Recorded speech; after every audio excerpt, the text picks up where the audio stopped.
নমস্কার বন্ধুরা, ফার্মাকুকের আরও একটি ভিডিওতে আপনাদেরকে স্বাগত।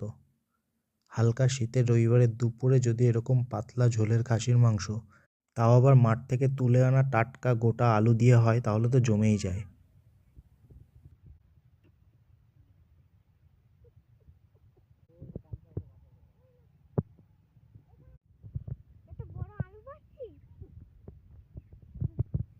আমি এখানে মাটনগুলোকে খুব ভালোভাবে ধুয়ে নেব। আমি এখানে প্রায় 1 কিলো কাছাকাছি মাটন নিয়েছিলাম।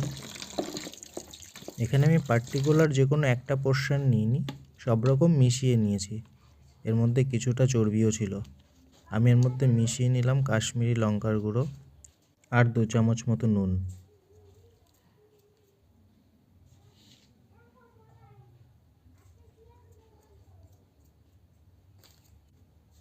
আর আমি এর মধ্যে দিয়ে দিয়েছি 100 গ্রাম মতো টক দই।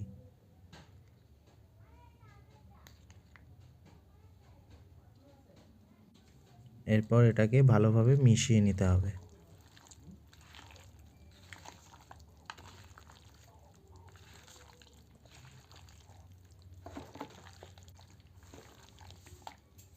এটাকে খুব সুন্দরভাবে মিশিয়ে নিতে হবে। তারপর আমরা একটা ভাজা মশলা করে নেব। এর মধ্যে আমি দিয়েছি দারচিনি, এলাচ, লবঙ্গ, বড় এলাচ, গোটা জিরে, গোটা ধনে আর কয়েকটা শুকনো লঙ্কা আর সামান্য পরিমাণ নুন, অল্প গোলমরিচ আর 1 টুকরো জয়িত্রী। এটাকে গুঁড়ো করে নিয়েছি আমি। এরপর একটা পাত্রে ঢেলে রেখে দেবো। এখানে পুরো মশলাটা ব্যবহার না হলে আমরা এটাকে স্টোর করেও রেখে দিতে পারি। তারপর ওই জারের মধ্যে আমি দিয়ে দিলাম রসুন, আদা আর কাঁচা লঙ্কা। এরপর হাঁড়িতে তেল গরম করে এর মধ্যে দিয়ে দেবো কয়েকটা তেজপাতা, শুকনো লঙ্কা। তারপরেই আমি এর মধ্যে পেঁয়াজগুলোকে দিয়ে দেবো। আমি এখানে পেঁয়াজের পরিমাণটা কম রেখেছি, যেহেতু পাতলা ঝোলের তরকারিটা বানাবো। আমি প্রায় 150 গ্রাম মতো পেঁয়াজ নিয়েছি, খুব সুন্দরভাবে কুচিয়ে কাটা। এরপর এটাকে মিশিয়ে নেব তেলের সাথে। এরপর এর মধ্যেই আমি কিছু গোটা গরম মশলা ফোড়ন দিয়ে দেবো, লবঙ্গ, এলাচ আর দারচিনি।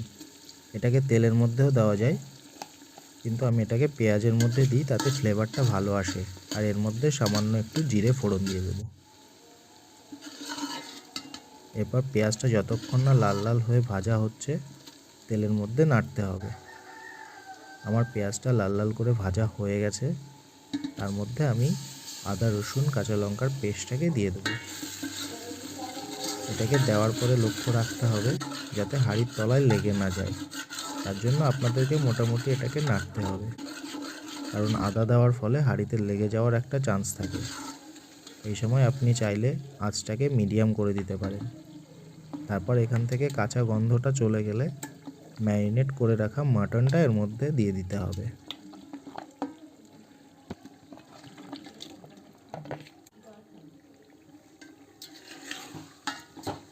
তারপর এটাকে ভালোভাবে মিশিয়ে নিতে হবে মশলাগুলোর সাথে।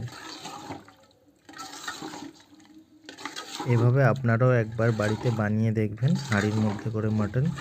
এটা খেতে যেমন টেস্টি হয়, ঠিক ততটাই সিদ্ধ হয়। এর মধ্যে আমি দেব রেগুলার লঙ্কার গুঁড়ো, লাল লঙ্কার গুঁড়ো, তারপরে জিরে গুঁড়ো,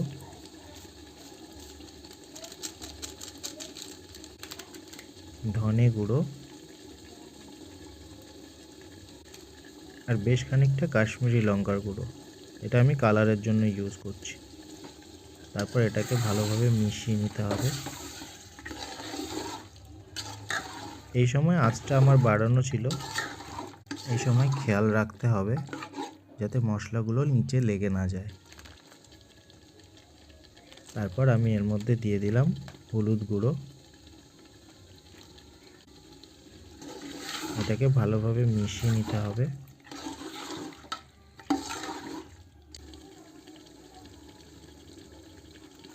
এটাকে মিশিয়ে নেওয়ার পর আপনারা দেখতে পাচ্ছেন কত সুন্দর কালার এসছে। আর আমি এর মধ্যে একটু জায়ফল গ্রেট করে দিলাম, এতে মাংসটা খুব সুন্দর সিদ্ধ হয়। তারপর এটাকেও ভালোভাবে মিশিয়ে নিতে হবে। আপনারা নিশ্চয়ই দেখতে পাচ্ছেন কত সুন্দর কালার এসছে। ঠিক এই স্টেজে আমি দিয়ে দিলাম একটা বড় সাইজের টমেটো। যেহেতু প্রথমে দই ব্যবহার করেছিলাম, এ কারণে টমেটোর পরিমাণটা আমি কম রেখেছি। তারপর মিশিয়ে নিয়ে আমি ঢাকা দিয়ে দিলাম। মিডিয়াম ফ্লেমে 10 মিনিট কষানোর পর ঢাকনাটা খুলে আমি এর মধ্যে কুচিয়ে রাখা ধনেপাতা দিয়ে দিলাম। আমি স্ট্রং ফ্লেভারটা পছন্দ করি না, এ কারণে এটা আমি কষানোর সময় দিলাম।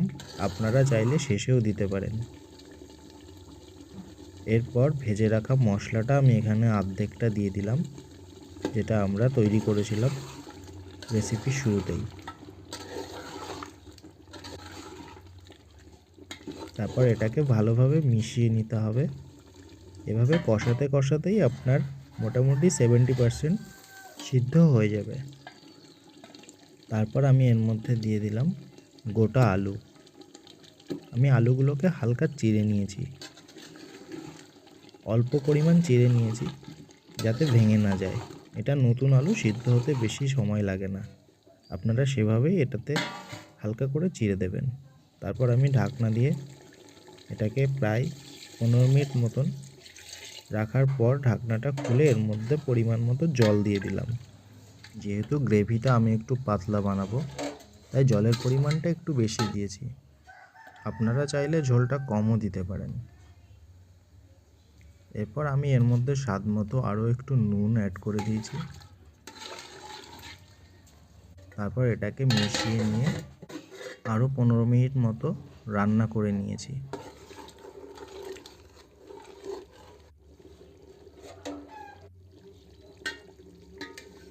এ সময় মাংসটা আমার পুরোপুরি সিদ্ধ হয়ে গেছে।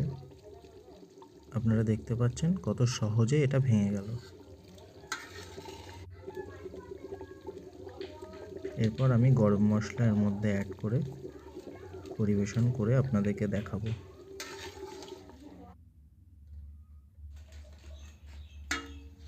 আমি 5 মিনিট পর মাংসটা আপনাদেরকে দেখাচ্ছি। কত সুন্দর কালার এসছে দেখুন।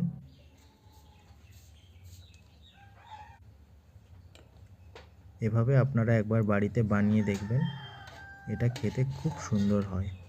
ভিডিওটি ভালো লাগলে লাইক, শেয়ার, সাবস্ক্রাইব করবেন। পাশে রাখা বেল আইকনটি প্রেস করবেন আর বন্ধুদের সঙ্গে শেয়ার করে দেবেন। দেখা হবে আবার নতুন কোনো ভিডিওতে। ভালো থাকবেন, সুস্থ থাকবেন।